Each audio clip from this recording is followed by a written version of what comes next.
শনিবার রাতে নদিয়ার কৃষ্ণনগর এলাকাতে বিশেষ অভিযান চালায় পুলিশ এবং সেখান থেকে ৫৭ কেজি গাঁজা উদ্ধার করে কোতোয়ালি থানা পুলিশ এবং এসওজি কৃষ্ণনগর। এবার আবারও বড়সড় সাফল্য কৃষ্ণনগর পুলিশ জেলার।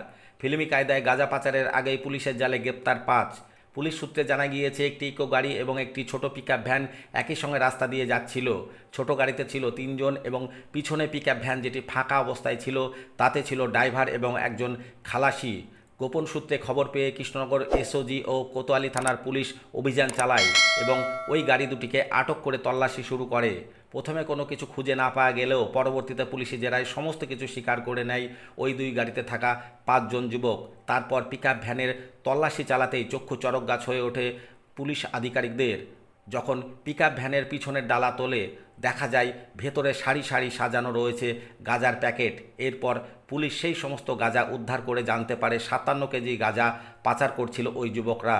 তার আগেই সেই গাঁজাগুলিকে উদ্ধার করে কৃষ্ণনগর কোতোয়ালি থানার পুলিশ এবং এসওজি কৃষ্ণনগর। পুলিশ সূত্রে খবর, ধৃত ৫ জনের নাম নয়ন সাহা, রাজু সাহা, সাদ্দাম শাহ, মিঠু মণ্ডল ও সমর সাহা। ধৃতদের বিরুদ্ধে মাদক পাচার মামলা রুজু করে গ্রেপ্তার করেছে কোতোয়ালি থানার পুলিশ এবং জিজ্ঞাসাবাদের জন্য নিয়ে যাওয়া হয়েছে কৃষ্ণনগর কোতোয়ালি থানায়। পুলিশ সূত্রে খবর, এর পেছনে আরও কারা যুক্ত আছে সে বিষয়ে ইতিমধ্যেই তল্লাশি শুরু করেছে পুলিশ।